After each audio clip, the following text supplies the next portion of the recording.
ब्रजभूमि की महिमा अपरंपार है। यही वह भूमि है जहां हर भक्त ठाकुर जी को अपने प्रियतम के रूप में देखता है। इस पावन भूमि में एक राजा राज करता था जिसका नाम वीर सिंह था। वीर सिंह बहुत पराक्रमी और धर्मपरायण राजा था, लेकिन उसे अपनी शक्ति और वैभव पर बहुत गर्व था। वह स्वयं को सबसे बड़ा ठाकुर जी का भक्त मानता था और सोचता था कि उसकी भक्ति के समक्ष कोई अन्य खड़ा नहीं हो सकता।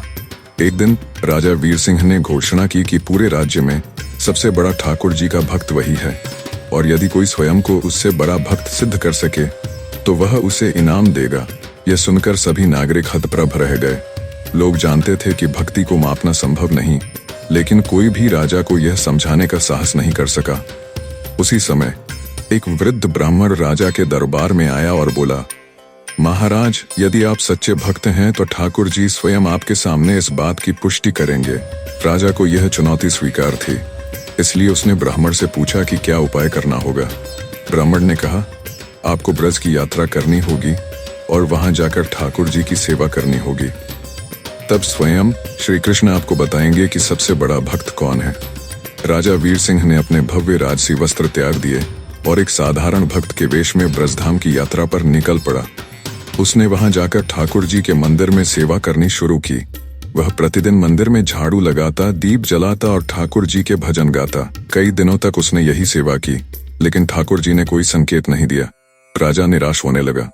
एक दिन राजा ने देखा कि एक साधारण किसान बड़ी श्रद्धा से ठाकुर जी को भोग अर्पित कर रहा था। वह अपने घर से थोड़े से अनाज लाता, उन्हें अपने हाथों से पकाता और फिर प्रेम पूर्वक ठाकुर जी को भोग लगाता। उसके चेहरे पर अपार आनंद था। राजा को यह देखकर आश्चर्य हुआ और उसने सोचा कि यह किसान इतना निर्धन होते हुए भी इतनी भक्ति कैसे कर सकता है। राजा ने ठाकुर जी से मन ही मन प्रार्थना की, प्रभु, क्या यह किसान मुझसे बड़ा भक्त है? उसी रात ठाकुर जी राजा के स्वप्न में आए और बोले, हे राजन, तुमने अपने अहंकार को छोड़कर भक्ति की है, यह सराहनीय है, परंतु भक्ति का माप धन या वैभव से नहीं होता। यह किसान अपनी छोटी छोटी चीजों में भी मुझे प्रेम से समर्पित करता है। उसका प्रेम निश्चल और निस्वार्थ है, इसलिए वह सच्चा भक्त है। राजा का अहंकार नष्ट हुआ। राजा की आंखें खुल गईं, उसे अपनी भूल का एहसास हुआ। उसने स्वीकार किया कि भक्ति को किसी सीमा में नहीं बांधा जा सकता। अगले दिन उसने पूरे राज्य में यह घोषणा की कि सबसे बड़ा भक्त वह नहीं, बल्कि हर वह व्यक्ति है जो निष्कपट भाव से ठाकुर जी को प्रेम करता है।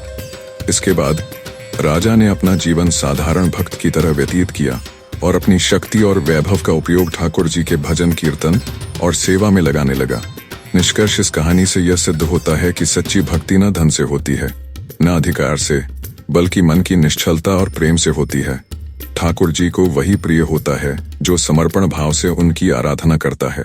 राजा वीर सिंह ने अंततः यह समझ लिया कि भक्त वह नहीं जो सबसे बड़ा होने का दावा करे, बल्कि वह होता है जो अपने अहंकार को त्याग कर ठाकुर जी की शरण में समर्पित हो जाए। ब्रजधाम की यह कथा हमें यह सिखाती है कि भक्ति प्रेम और समर्पण से की जाती है, न कि दंभ और प्रतिष्ठा से।